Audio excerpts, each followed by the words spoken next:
दादी की मृत्यु के बाद मीना अपने पुराने गांव के घर लौटी। शहर की भीड़ भाड़ से दूर उसे यहाँ शांति मिलने की उम्मीद थी। सदियों पुराना वो घर जिसकी हर दीवार पर अनकही कहानियां खुदी थी, अब मीना का नया ठिकाना था। दादी हमेशा कुछ कमरों और चीजों को लेकर अजीब चेतावनियां देती थी, जिन्हें मीना ने बचपन ही की कल्पना मानकर कभी गंभीरता से नहीं लिया। अब उस विशाल घर में अकेले दादी की बातें उसके मन में गूंजने लगी थी। शुरुआत में सब कुछ सामान्य था, सिवाय हवा में घुली एक हल्की लगातार चेतावनी के। कुछ दिनों बाद घर में अजीब घटनाएं शुरू हुई। रात के सन्नाटे में सीढ़ियों पर किसी के कदमों की आहट सुनाई देती, जबकि मीना के सिवा कोई नहीं था।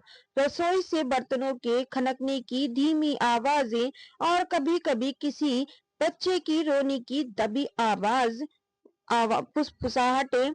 मीना ने इन सबको पुरानी इमारत की एक सामान्य आवाज जैसे चूहों का शोर या हवा का झोंका मानकर अनदेखा करने की कोशिश की। लेकिन एक रात उसने अपने कमरे की बंद खिड़की पर किसी बच्चे के छोटे हाथों के निशान देखे, जैसे किसी ने बाहर से कांच पर अपनी हथेली रखी हो। उसके रोंगटे खड़े हो गए। डर धीरे धीरे मीना पर हावी होने लगा। उसने देखा कि दादी का पुराना झूला, जो बरसों से बालकनी में पड़ा था, अब अपने आप हिलने लगा था, मानो कोई उस पर झूल रहा हो। कमरे में रखी चीजें अक्सर अपनी जगह से हट जाती थी और कभी-कभी उसे अपने कानों में साफ फुसफुसाहटें सुनाई देती थी। एक खास कमरा जिसे दादी हमेशा बंद रखती थी, अब मीना को सबसे ज्यादा डरने लगा था।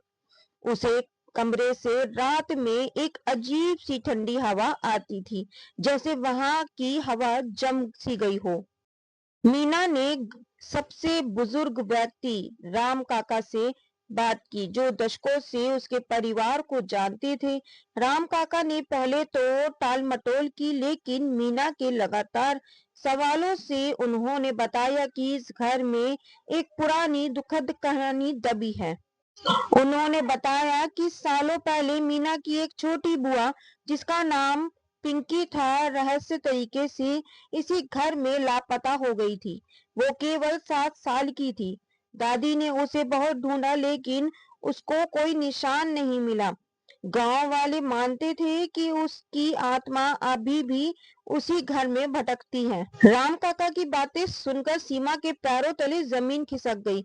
उसे समझ आ गया कि वो अकेली नहीं है। उसी रात उसे दादी के कमरे में जाने की हिम्मत जुटाई। दरवाजा खोलने पर अंदर अजीब सी सड़ी हुई गंध थी और एक पुरानी धूल भरी गुड़िया कोने में पड़ी थी। जैसे ही उसने गुड़िया उठाई, कमरे में अचानक तापमान गिर गया और एक ठंडी हवा उसके पास से गुजरी। गुड़िया के हाथों में पुराना फीका पड़ चुका नोट था, जिस पर टेढ़ी मेढ़ी लिखावट में "मुझे अकेला छोड़ दो" लिखा था। उसी पल उसने अपने पीछे किसी की मौजूदगी महसूस की। मुड़कर देखा तो एक धुंधली छोटी सी आकृति कमरे के दूसरे कोने में खड़ी थी। वो एक छोटी लड़की की तरह दिख रही थी, जिसके बाल बिखरे हुए थे और आंखें खाली थी। आकृति ने धीरे धीरे उसकी ओर बढ़ना शुरू किया। मीना का दिल जोर जोर से धड़क रहा था। उसने गुड़िया फेंक दी और चीखते हुए कमरे से बाहर भागी। लेकिन जैसे ही वो बाहर निकली, उसने महसूस किया कि वो आकृति उसके पीछे पीछे आ रही है और अब उसकी फुसफुसाहटें ज्यादा साफ हो गई थी, जैसे वो कुछ कहना चाहती हो। पूरा घर अब मीना के खिलाफ हो चुका था। दरवाजे अपने आप बंद होने लगे, रोशनी बुझने और जलने लगी और पिंकी की रूह हर जगह मौजूद महसूस हो रही थी। मीना ने घर छोड़ने का फैसला किया, लेकिन जैसे ही वो मुख्य दरवाजे की ओर बढ़ी, एक अदृश्य शक्ति ने उसे जोर से पीछे धकेला। वो जमीन पर गिर पड़ी, उसकी कलाई में चोट लग गई। वो भागने की कोशिश कर रही थी, लेकिन घर उसे जाने नहीं दे रहा था। पिंकी की आत्मा उसे घर में ही कैद करना चाहती थी, जहां वो खुद वर्षों से कैद थी।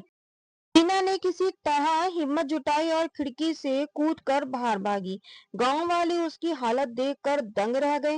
वो कभी उस घर में वापस नहीं गई। घर आज भी वहीं खड़ा है, उसकी खिड़कियां खाली आंखों की तरह बाहर घूरती हैं।